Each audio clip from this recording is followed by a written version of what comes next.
Hello, everyone, and welcome back. So, today I'm sharing 3 other ways of funding your business that you might not have thought of. It's mind-blowing. Entrepreneurs looking for funding for their startups have numerous options open to them, as I explained in a previous video. However, some of these funding opportunities pose more risks than benefits if the business turns out to be unsuccessful, right? So, whilst defaulting on bank loans could cost you your business, if you borrow money of friends or family, then you could jeopardize much more than just that, and you could cause a rift between you and your loved ones. Therefore, entrepreneurs, when looking for funding, we need to be sure that and know what are we getting ourselves into, and we need to be sure about the risks as well. Number one, borrowing from a friend. Borrowing money from friends and family to start a business can be a great way to get the business off the ground, right? As typically friends and family require less return on the investment, and in certain circumstances will invest in a person for no return other than the pleasure of seeing that person succeed, right? This type of funding is often called FFF funding, which stands for friends, family, and fools. However, this form of funding is obviously not open to everyone, and not everyone can find friends or family willing to invest their money into a new business.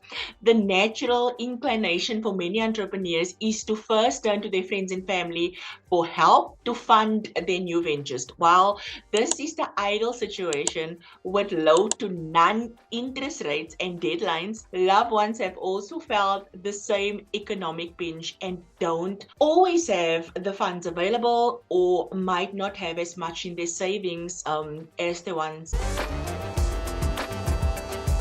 The second way is self-funding your business. So when looking at business funding, it can be tempting to fund your business on a credit card or via a loan with the belief that your business will be successful, that you will be able to pay off that loan very quickly. Whilst there are hundreds, if not thousands, of stories of how entrepreneurs have had great business success this way, the stories of many more people who fail and rack up huge debts, we also hear of those a lot.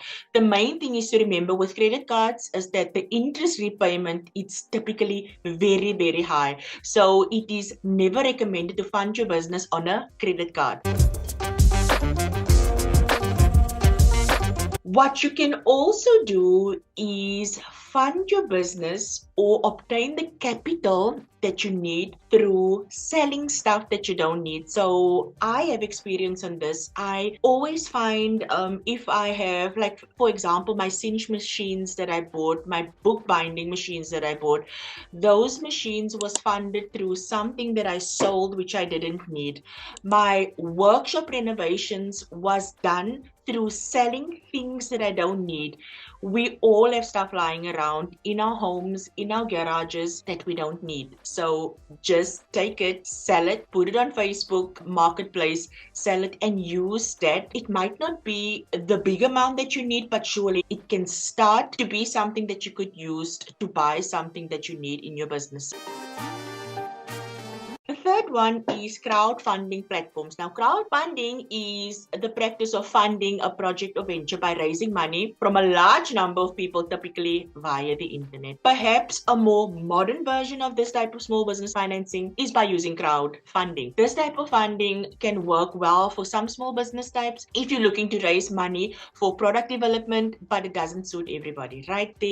There's also a lot of limits on how much you can raise using this method, and many crowdfunding campaigns are unfortunately unsuccessful. Not because the business idea isn't viable, but because crowdfunding tends to suit ideas that are targeted to either a specialist or a younger audience. Generally, you will find that crowdfunding is less useful for business development or business expansion. The one benefit of crowdfunding is that you can typically retain your intellectual property and equity in your business. However, some companies do choose to use a form of equity, crowdfunding, to finance their business, although this is less less common. So I hope that this has given you some insight on 3 other ways to raise money. If you liked what you heard or you enjoy this content, please subscribe, and yeah, kindly watch the next video linked in the description. Bye for now.